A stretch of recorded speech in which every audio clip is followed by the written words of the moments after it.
My dear listener, imagine for a moment that you are walking slowly down the familiar corridor of your local clinic or hospital. Your steps careful, your breath steady but a little shallow. And as you enter the doctor's office, you are greeted with a polite smile, a nod of the head, and that same sterile smell of medicine and antiseptic that always seems to linger in these places.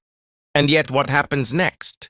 The very words you choose to speak may determine whether your concerns are taken seriously, whether your pain is addressed with urgency, or whether your health is dismissed as something inevitable, something ordinary, something that cannot be changed because of your age. And this, my dear friend, is where many elderly souls unknowingly fall into a trap woven not by cruelty but by misunderstanding, by habits of speech, by the way society has trained older people to minimize themselves, to downplay their suffering, to quietly accept discomfort as if it is the natural tax of growing old.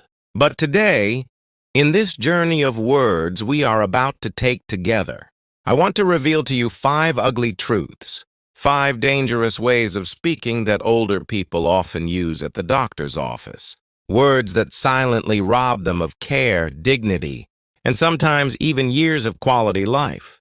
And as I reveal these truths, I do not want you to feel judged or ashamed, but rather awakened, empowered, and reminded that your life, your voice, your health still matter deeply, no matter if you are 70, 80, or 90, because until your final breath, you deserve compassion, respect, and proper treatment. And the way you speak is one of the keys to making sure you receive it. Let us begin with the first ugly truth, a phrase that has passed the lips of countless elderly men and women, often with a sigh, often with a faint smile of resignation. It's just old age. How many times have you felt a sharp pain in your chest, a dizzy spell when you stood up, a strange weakness in your hand, a forgetfulness that lingers longer than usual, and instead of sounding the alarm, instead of demanding an explanation, you shrugged it off with those 4 dangerous words. It's just old age, as if age itself explains every discomfort, as if nothing can be done, as if your suffering is simply a ticket you must pay for the privilege of living long. But here is the truth. Age does not cause chest pain. Age does not cause sudden confusion. Age does not cause blood in your stool or severe weight loss, or swelling in your legs. Illnesses do, conditions do. And if you tell your doctor it's just old age, you are giving them permission to ignore what may be the early signs of something that needs real treatment, whether it is heart disease, stroke, cancer, diabetes, or infection. And so the better way, my dear friend, is to speak not with resignation but with awareness, to say instead, this is new for me, and I want to understand it, because when you frame your symptoms as new and unusual, you invite investigation, you invite curiosity, you invite your doctor to take your words seriously, and in doing so, you protect yourself from being brushed aside. You protect yourself from the silent danger of unspoken illness. And now we move to the second ugly truth, another phrase that slips from the lips of kind, gentle, considerate elderly people who do not want to trouble anyone. I don't want to bother you. How many times have you thought this when sitting across from your doctor, believing that your aches are too small, your questions too simple, your time too unimportant compared to the busyness of the clinic? But let me tell you something. My friend, you are not a burden. You are not a bother. And the doctor's very job, their very purpose, is to listen to you, to help you, to investigate your concerns, no matter how minor they may seem, for what begins as a small cough may hide a lung condition. What begins as a small sore may mask diabetes. What begins as a faint bruise may reveal fragile blood vessels or thinning skin. And if you silence yourself because you fear being a bother, you may pay with your health, with your comfort, even with your life. And so the better way is to speak with gentle but firm honesty, to say, I know your time is valuable, but these are the symptoms I have been experiencing, and I would like to go through them. For this shows respect for the doctor's time. Yes, but it also asserts your right to be heard, to be cared for, to be valued, because you are not taking up space. You are fulfilling the sacred agreement between patient and doctor, the agreement that your voice matters in your care. And as we continue this journey, let us move into the third ugly truth, one that hides itself behind humor or casual dismissal. When an elderly person says, "Oh, I forget sometimes, but it's fine." My dear friend, memory is not something to dismiss lightly. For while it is true that everyone forgets a name or misplaces their keys now and then, persistent memory loss, repeated confusion, losing track of familiar routines, or getting lost in familiar places are not simply harmless quirks of aging. They can be early signs of cognitive decline, dementia, or Alzheimer's disease. And when you brush these signs away with the words, "It's fine," you rob yourself and your family of the chance to seek early help, to slow the progression, to prepare with dignity. And so the better way is to speak with courage, to say, "I have noticed changes in my memory, and I would like us to look into this," because acknowledging the problem is not weakness. It is wisdom. It is the first step toward support. And it tells your doctor that you value your mind as much as your body, that you want clarity, that you want to face the future with your eyes open rather than in denial. Now we arrive at the fourth ugly truth, and this one may surprise you, because it sounds polite, it sounds respectful, and yet it carries hidden danger. "I'll do whatever you say, doctor."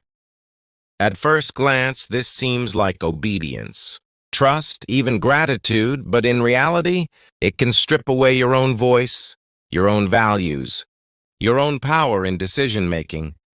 For medicine is not a one-way street, and every treatment, every surgery, every pill has risks and benefits that must be weighed against your personal priorities, your quality of life, your comfort, your wishes. And when you hand over all authority without asking questions, you may end up with treatments you do not want, with interventions that make your life harder instead of better, with burdens that outweigh the benefits.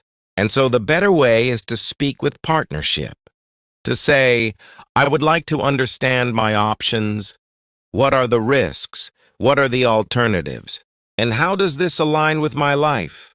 Because when you engage in the conversation, when you bring your own values into the room, you ensure that your care is not just medical, but personal, not just about survival, but about living well, about dignity, about choice.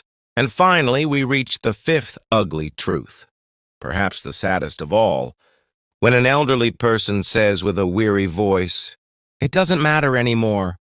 My dear friend, do not let these words pass your lips, for they are words of surrender, words that tell the doctor you no longer value your own well-being. And while I understand where they come from, years of illness, fatigue, loneliness, or the sense that time is running out, these words can close doors that should remain open, can dim lights that should still shine, can prevent you from receiving treatments that could ease your pain, restore your energy, lift your spirits, and even prolong your days. And so instead of saying, "It doesn't matter," let your words affirm life.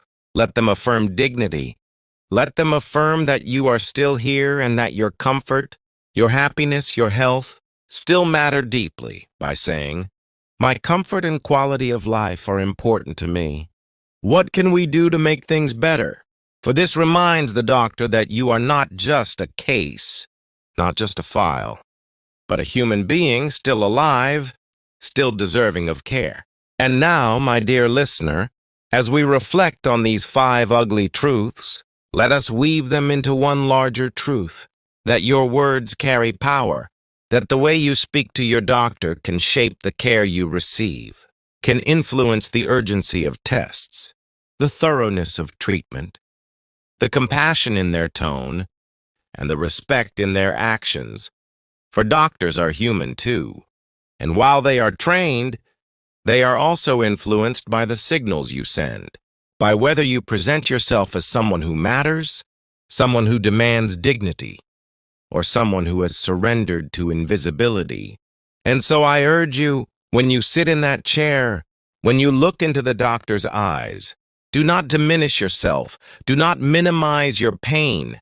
Do not silence your voice, for your life still has value. Your body still deserves care. Your mind still deserves clarity. And your spirit still deserves peace. And every question you ask, every concern you raise, every word you speak with courage is not a complaint, but a declaration that you are still here, still worthy, still alive in all the ways that matter. So the next time you enter that room, remember these truths. Do not dismiss your symptoms as just old age. Do not shrink yourself with "I don't want to bother you." Do not laugh away memory changes with "it's fine." Do not erase your voice with "I'll do whatever you say." And do not surrender your worth with "it doesn't matter anymore." But instead, speak with awareness, with honesty, with curiosity, with partnership, and with affirmation. For when you speak like this, you invite care, you invite respect, and you invite life itself to honor you until the very last breath. And that, my dear friend, is the secret to living not only longer but better, not only surviving but thriving, even in the later chapters of life. Because your voice is your medicine, your words are your shield, and your dignity is your right, always until the end.